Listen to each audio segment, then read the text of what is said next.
그는 화면을 보는 즉시 알아챌 수 있고 심지어 이름 자체가 형용사가 될 수 있는 몇 안 되는 감독 중 한 명이다. 강박적인 디테일과 신미성, 일관된 주제와 표현으로 21세기 작가주의에서 가장 영향력 있는 감독 중 하나인 오늘의 감독 해석은 웨스 앤더슨입니다. 앤더슨의 영화에서 가장 두드러지는 특징은 과하게 인공적으로 가공된 세계입니다. 웨스 앤더슨이 만든 우주라는 표현이 가장 잘 어울리는 감독이지 않을까 싶은데 그의 영화는 이런 독특한 세계와 그 세계의 규칙에 따라 움직이는 캐릭터들로 구성됩니다. 저는 우리가 만들어내는 것에 더 관심이 많습니다. 완벽한 현실로 보이려고 노력하는 게 아니라 무언가를 재현한 것처럼 보이려는 거죠. 관객들이 그러한 세상 속으로 들어와 주길 바랍니다. 우린 어떤 분위기든 창조해낼 수 있고 어떤 현실보다 더 멀리 나아갈 수 있습니다. 그의 영화는 대부분 이런 가공된 모습을 노골적으로 보여주는데 맥숙은 사랑에 빠지다에서는 연극 커튼이 열리면서 챕터를 구분하고 로열 테넌바움에서는 사파가 들어간 책의 한 면을 화면에 띄우면서 장을 나눕니다. 문라이즈 킹덤에서 가족의 집은 단면을 통해 내부를 드러내어 실제가 아닌 인형의 집 같은 느낌을 주고 그랜드 부다페스트 호텔에서는 축소 모형처럼 보이는 호텔을 과거의 시각적 지표로 활용했습니다.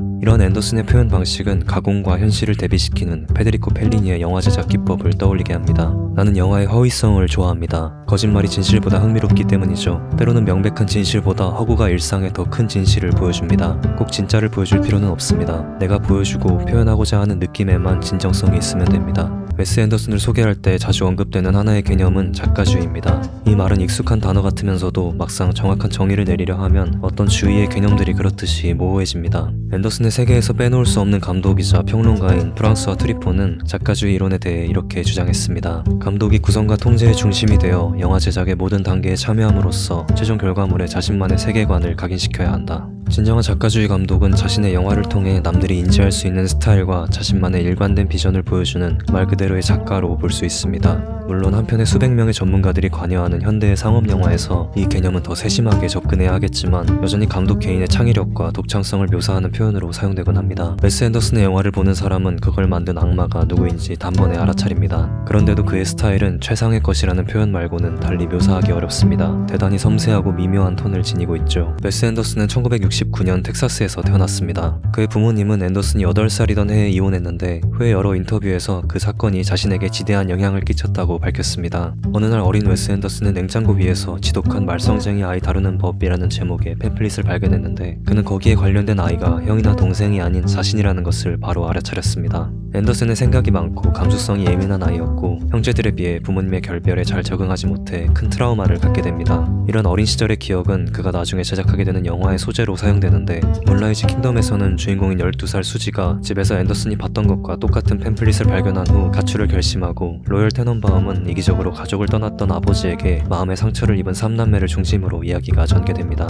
12살이 되던 해에 집을 떠나고 싶었던 앤더슨은 부모에게 자기 혼자 프랑스로 가서 살게 해달라고 간청하면서 자신이 파리로 가야 하는 이유를 설명하는 자료를 만들었습니다. 잘 정리된 자료였지만 내용은 본인이 상상해낸 가짜 데이터였고 단지 자신이 좋아했던 어니스트 해밍웨이처럼 미국을 떠나 낭만적인 파리로 가서 살고 싶다는 이유였습니다. 당시의 부모님은 그를 당연히 프랑스로 보내지 않았지만 현재 앤더슨은 1년의 절반을 파리에서 생활합니다. 웨스 앤더슨은 텍사스 대학교에 입학한 후 18살이 되던 해에 그곳에서 그의 영화의 단골 주인공이자 최초의 공동 각본가인 오웬 윌슨을 만나게 됩니다. 두 사람은 같은 희곡 작법 수업을 들으며 처음 마주쳤지만 학기가 끝날 때까지 한마디도 나누지 않았습니다. 어느 날 앤더슨이 윌슨의 전공이었던 영문학과의 복도를 지날 때 윌슨이 다가와서 갑자기 친한 친구인 척 굴더니 어떤 과목을 신청하는 게 좋을지 물었습니다. 수강 신청 기간이었는데 예전부터 아는 사이처럼 어떤 수업을 들으면 좋겠냐고 물어보는 거예요. 우린 얘기를 나눠본 적 없고 서로의 이름도 몰랐습니다. 마치 아직은 아니지만 조만간 친해질 게 당연하다고 여기는 것 같았습니다. 얼마 후 앤더슨과 윌슨은 합의하에 룸메이트가 되었습니다. 둘 다 할리우드 고전과 예술 영화를 좋아했고 밤 늦게까지 카사베츠, 페킨파, 스콜세지, 코폴라,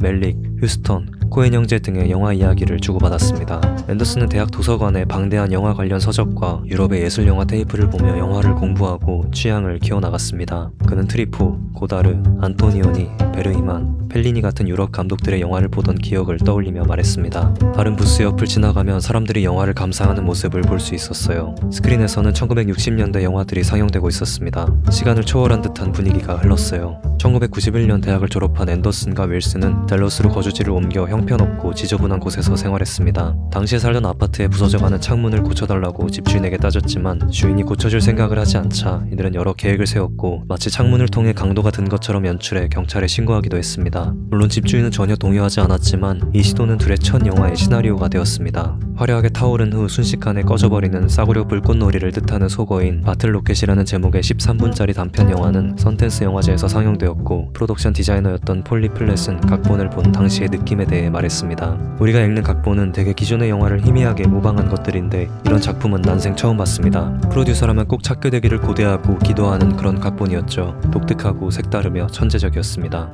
단편 영화가 영화제에서 좋은 평을 받은 후 1994년 말 앤더슨은 시나리오를 다듬고 장편 제작을 시작했습니다. 웨스 앤더슨은 영화를 완성한 직후 어느 때보다 자신감이 넘쳤지만 관객들의 반응은 냉소적이었습니다. 그러나 훗날 입소문을 타면서 점차 컬트 영화로서 좋은 평을 받게 되고 마틴 스콜세지가 선정한 1990년대 최고의 영화 10편 중 7위에 올랐습니다. Let's move! Come on! A bigger one, you idiot! What do you think? Don't call me an idiot, you punk. Do you have bigger bags for atlases or dictionaries, sir? 앤더슨은 자신이 품은 예술적 가치를 제외한 모든 것에서 해방된 이야기를 창작하고 마법 같은 평행 우주를 창조합니다. 바틀로켓 이후 젊고 특별한 감각을 지닌 감독으로 떠오른 앤더슨은 다음 작품으로 오웬 윌슨과 공동으로 각본을 쓴 맥스군 사랑에 빠지다를 제작합니다. 앤더슨은 이 영화에서 나중에 더 일상적으로 쓰게 될 대칭 구조를 처음 사용해 자신만의 스타일을 만들어갔습니다. 그 밖에도 처음 시도한 화면 자막과 롱 트래킹 숏, 등장인물들 사이를 빠르게 오가며 반응을 보여주는 퀵팬 등은 이후에 점점 앤더슨적인 촬영 기법으로 자리 잡아갑니다.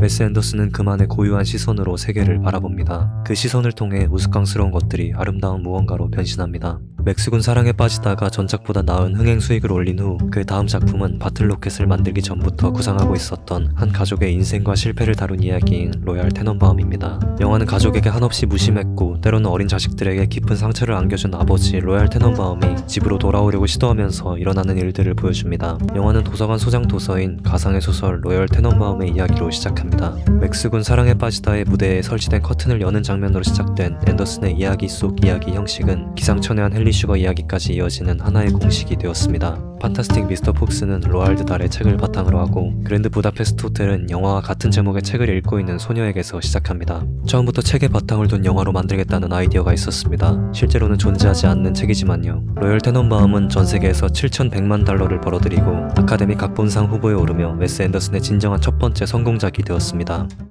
Hey! What? Where have you been? Oh, we just stepped out to get some air. What's that? Holy shit. That's not... What is that? 바다에는 사람을 매료하는 무언가가 있습니다. 바다는 하나의 메타포이고 모두가 그리워하며 연결되고 싶어하는 무엇입니다. 발표한 3편의 영화 중 2편이 여러 영화제에서 수상 후보에 오르는 성공을 이룬 웨스 앤더슨은 다음 작품으로 바다를 배경으로 하는 스티브 지소와의 해저 생활을 제작했습니다. 이 영화의 상당 부분은 영화 제작에 관한 저 자신의 느낌을 담고 있습니다. 이런 일을 할 수 있다는 행운, 영화를 만들 수 있는 상황 등이죠. 제 생각에 영화에는 마법처럼 신비로운 무언가가 있습니다. 앤더슨과 공동으로 각본을 쓴 노아 바움백은 코멘터리에서 이렇게 말했습니다. 우린 8과 2분의 1에서 일종의 영감을 얻기로 했습니다. 그의 영화는 꿈으로 시작하죠. 사우나에서 자기 삶을 거쳐간 모든 사람과 마주칩니다. 스티브 지소와의 해저 생활의 캐릭터는 자기 인생의 모든 문제가 눈앞에 펼쳐지는 비참한 시간을 갖게 됩니다. 영화는 개봉 당시 대대적인 혹평을 받고 상업적으로도 실패했습니다. 앤더슨은 자신이 더 많은 관객층에게 어필하기 위해 애를 쓰며 진부한 것과 좋다고 생각하는 것 사이의 그어진 선을 아슬아슬하게 걷고 있었습니다. There's your gun. Steve! Steve! There's Esteban! Is that thing rolling? Vikram! Encounter with highly abnormal! Shark-like fish! 10 meters in length! Unfamiliar dorsal features! Spots all over it! I shot it dorsally with a homing dart! 늘 삼형제가 주인공인 영화를 만들고 싶었습니다. 제가 삼형제 중 하나니까요. 저희는 싸우면서 자랐습니다. 그렇지만 형과 동생은 세상에서 저와 가장 가까운 사람입니다. 그는 전작의 촬영을 배 위에서 끝낸 뒤 조금 더 통제하기 쉬운 교통수단을 배경으로 하는 영화를 만들고 싶었습니다. 앤더슨이 다음으로 선택한 것은 기차였습니다. 열차가 전진하며 스토리도 전진합니다. 기차라는 소재는 철길, 교차로, 탈선 가능성이라는 다양한 메타포를 품고 있었습니다. 아버지가 돌아가신 후 관계가 소원해진 휘트먼 삼형제의 여행기를 다룬 다즐링 주제 주식회사는 비록 흥행 수익은 데뷔작을 제외하면 제일 낮은 성적이었지만 후에 뉴요커 잡지의 리처드 브로디는 이렇게 글을 썼습니다. 영화를 볼 때마다 신선한 경이로움이 피어납니다. 앤더슨의 작품에는 인공물과 자연 사이의 긴장감이 가득한데 통제가 어려운 현장에서 촬영한 다즐링 주식회사에서는 특히 그런 긴장이 인상적인 결실로 탄생했습니다.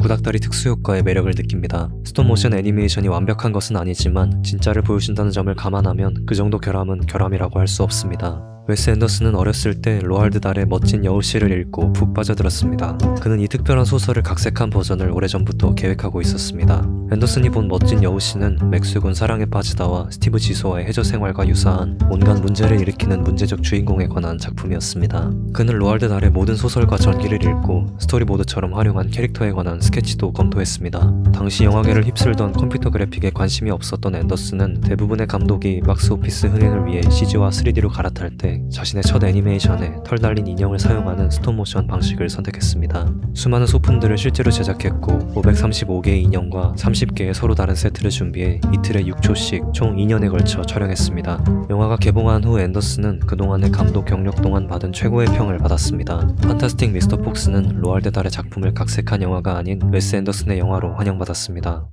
Where's he gonna sleep? We're gonna make a bed for him in your room. I can't spare the space. Put him in Dad's study. Dad's study is occupied by Dad. I don't want to live in a hole anymore. It makes me feel poor.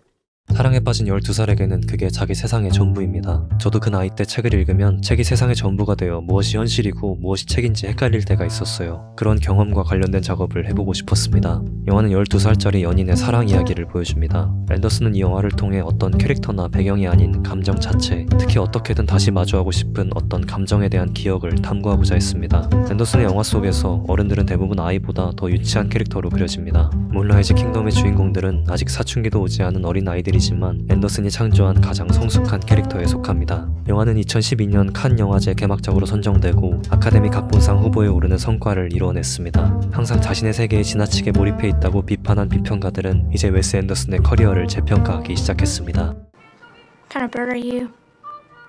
I'm a sparrow. She's a dove. No, I said, what kind of bird are you? I'm a raven.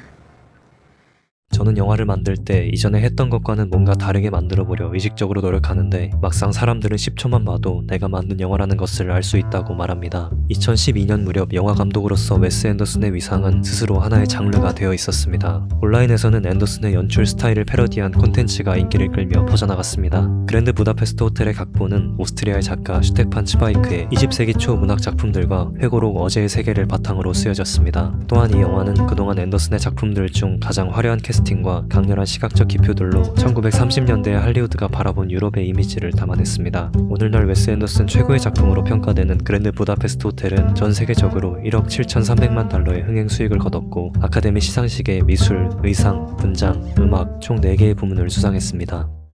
Who are you? I'm Zero, sir. The new lobby boy. Zero, you say? Yes, sir. Well, I've never heard of you, never laid eyes on you. Who hired you? Mr. Mosher, sir. Mr. Mosher? Yes, Monsieur Gustav. 웨스 앤더슨은 다즐링 주식회사를 함께 작업했던 제이슨 슈왈츠맨, 로만 코플라와 함께 다음 영화인 개들의 섬에 각본을 썼습니다. 이야기는 일본의 악랄한 고바야시 시장이 가상의 도시에 서식하는 개들을 근처에 있는 쓰레기 섬으로 추방하면서 시작합니다. 영화는 판타스틱 미스터 폭스를 훨씬 뛰어넘는 양의 세트와 캐릭터가 동원된 앤더슨의 두 번째 스톱모션 애니메이션이었습니다. 웨스 앤더슨이 만든 최초의 SF 영화라는 타이틀을 단 개들의 섬은 압도적인 디테일과 디스토피아적 영상미에도 평론가들의 비판을 받았습니다. 웨스 앤더슨은 일본 문화를 이야기의 핵심이 아닌 배경에 등장하는 벽지 정도로 취급합니다. 영화를 향해 서구의 감독이 다른 문화를 존중하지 않는 시선을 담고 있다는 비판이 이어졌습니다. 쓰레기 섬에는 히로시마와 나가사키를 그대로 반영한 듯한 오싹한 분위기가 감돌았고 영화의 폭발 장면에는 핵공격을 연상시키는 버섯구름이 피어올랐습니다. 앤더슨은 대학 시절 구로사와 아키라에 푹 빠져들었고 이후로 쭉 일본 영화에 관심이 많았습니다. 그는 구로사와를 뛰어넘어 일본 문화를 흡수하기 시작했고 개들의 섬은 오즈 야스지로, 고질라의 혼다 이시로, 미야자키 하야오와 에도 시대의 풍경을 담은 목판화 등을 향한 오마주로 채워졌습니다. 관객들이 완성된 영화를 어떤 방식으로 바라보든 앤더슨은 일본 문화에 철저히 몰입했고 마치 연구하는 학자의 마음가짐으로 프로젝트에 임했습니다. Open the sack first and see what's actually in it. It might not even be worth the trouble. What do you think? I'm not sure. Maybe. Hi. 개들의 섬이 개봉한 2018년, 웨스 앤더슨은 작품에 관한 의혹에 상관없이 굳건한 영화감독이자 장르적 아이콘으로 분류되고 있었습니다. 그의 다음 작품은 자기가 쓰고 싶은 글을 쓰려고 분투하는 저널리스트의 삶을 묘사하는 프렌치 디스패치입니다. 영화는 앤더슨이 자신의 작품 세계의 연장선에서 내놓은 비주얼 면에서 그의 스타일이 조금도 바뀌지 않고 오히려 더욱 세련되게 가다듬은 작품입니다. 웨스 앤더슨은 자신의 특이한 영상이 와닿지 않는 관객들을 설득할 마음이 없어 보였습니다. 영화는 전작인 그랜드 부다페스트 호텔이 그랬듯이 최근에 유럽이 겪어온 역사를 아우르려는 시도였고 예술의 가치를 이해하고 설명하려는 사람들을 주제로 삼았습니다. Like every living city, Ennui supports a menagerie of vermin and scavengers. The rats which colonized its subterranean railroad. The cats which colonized. 캐릭터는 그들이 연기하는 배우이면서 저에게는 배우가 연기하는 캐릭터인 것처럼 느껴집니다. 그 두 가지가 섞여 있는 것이죠. 흑백 부분과 컬러 부분이 왠지 모르게 한 사람으로 느껴집니다. 외계인은 코스튬을 입은 제프 골드블럼인데 그 안에 우리가 이해할 수 없는 통제 불가능한 존재가 섞여 있는 것 같기도 합니다. 1950년대 뉴욕 극장, 흑백 연극과 컬러의 웨스턴 시네마스코프, 그리고 배우들과 배우들이 연기하는 연극은 웨스 앤더슨이 자신의 다음 작품인 애스테로이드 시티를 구상하며 떠올린 이미지입니다. 텍사스 출신인 앤더슨은 항상 외부의 사람들이 미국 서부를 바라보는 특정한 견해에 반응해왔습니다. 영화는 주변에서 무슨 일이 일어나고 있는지에 대한 불안감과 외부에 대한 두려움, 표면적으로 미국의 기술과 힘에 대한 맹목적인 신뢰 속에서 벌어지는 무대 뒤의 드라마를 담고 있습니다. 앤더슨은 이별의 순간이 우리가 경험하는 가장 중요한 순간 중 일부이며 바로 그 순간에 그 사람의 모든 것에 대해 특별한 감사를 느끼기 시작한다고 주장합니다. 애스테로이드 시티는 다른 영화들과 마찬가지로 그 연결이 끊어지는 극적인 상실을 겪은 주인공의 이야기가 펼쳐집니다. This isn't the beginning of something, Augie. Isn't it? Is it? Probably not. Unless maybe it is. 이야기를 특히 흥미롭게 만든 것은 로알드 달의 언어였습니다. 그의 언어가 없었다면 그 이야기를 각색하지 않았을 겁니다. 그리고 저는 그의 언어를 중심에 두는 방법을 찾았습니다. 기상천외한 헨리 슈거 이야기에서 배우들은 마치 책을 읽어주는 것처럼 카메라를 향해 직접 이야기를 해설해줍니다. 영화는 로알드 달의 오두막에서 시작하는데 이곳은 앤더슨이 판타스틱 미스터 폭스를 위해 실제로 글을 쓰며 공부하던 곳이었습니다. 우리는 작은 종이 조각 하나하나를 일치시키기 위해 정말 노력했습니다. 각 부분은 모두 꼼꼼하게 재창조하거나 빌려온 것이죠. 아름다운 파스텔톤의 색감, 완벽한 대칭구도, 강박적인 디테일 등 웨스 앤더슨의 스타일은 새로운 작품을 발표할 때마다 진해지고 있습니다. The dealer took Henry's plaque and dropped it into a slot in the table. He was a young-ish man with black eyes and grey skin. He never smiled and only spoke when necessary. He had exceptionally slim hands and there was arithmetic in his fingers. He picked up a wedge of 25-pound chips and placed them in a pile on the table. 앤더슨 극단의 규모는 계속해서 커지고 있고 그의 영화들은 자신의 세계를 지켜내며 시대를 초월한 작품으로 기록되고 있습니다. 끝까지 봐주셔서 감사합니다. 더 좋은 영상으로 돌아오겠습니다.